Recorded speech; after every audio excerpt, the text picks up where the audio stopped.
Okay, what's going on, OG Fortnite gang? So, I'm gonna be showing you how to do the cage flip. So, you wanna come grab this little fucking turnip right here. All the good stuff. Bring it down to these blocks right here. Wait for this guy to get out of the way. I got going to one player because we're gonna use first person and some snapshot for this. And kill this guy, and the way I like to do it is this little point on that little point right here on this little thing on the ground. And you can see it with the assist mode arrow, but the little point right there. Let me kill this guy. That little point. You want to stand slightly in front of it, kind of like that. And then you want to have it centered with in between Mario's legs. So enter first person and snapshot. Don't zoom in at all and just aim in the center of these two blocks in between those two dots like this. Then you're going to want to exit snapshot, exit first person, and throw the turnip. And then kill the guy. And if you did everything right, assuming you're in assist mode, I find it helped. You should be able to... Let me just kill this guy so I can keep explaining. You want to have Mario's right foot on the edge of the assist mode arrow right here, and that usually gives a good indicator of where to hit him. And if you did it right, which, you know, it's pretty finicky, so you probably won't. It'll take a good few attempts, but if you do it right, then the hover bro will start hovering over towards the cage, and you'll actually be able to go for the cage flip. But, you know, you'll have to move around with Mario for a good bit. Make sure you keep the turnip alive by hitting it over and over, and, you know, you have to move around a bit, try and find the right angle to hit him at, move the turnip, keep redoing the setup. Do that over and over until you get him flying in a good direction at a good height, and then you're going to be able to do the cage flip. So,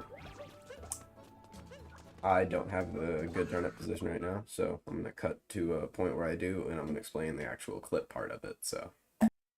Alright, this has taken me so long that I refuse to get that fucking turnip lined up again. So I'm just going to show you one of my clips of me doing it with the turnip already lined up. So you find the angle, he's floating towards the cage. You can get that pretty consistently once you have the turnip position, because that's the most important thing.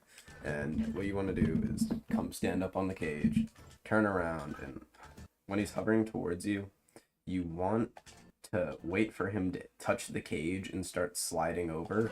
And then once he does that, you're going to want to bounce cap stall, which is a way to also not capture him. So you don't want to do it like as he's coming towards you. You want to wait for him to touch the cage and then start sliding along it. I'll show you another clip of it, assuming I clipped it. I think I did. Right. Yep, there we are. So you'll see that also in this one, he starts sliding along the cage a little bit before you bounce. So that acts as a way to, number one, get the clip more consistently, and two, not capture him if you do fail. Because if I have a fail somewhere in here, then hopefully I have a fail somewhere in here so I can demonstrate it.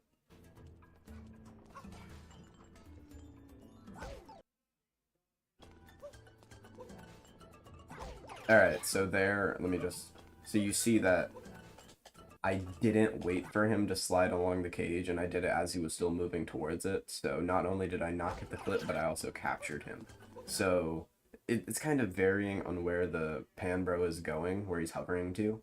So, try and stand, like, where he's sliding after he touches the cage, so that this doesn't happen, and, you know, here, I stand towards the right of the cage where he slides towards, wait for him to touch it, and then bounce cap stall. It's as simple as that, even though it's not simple at all.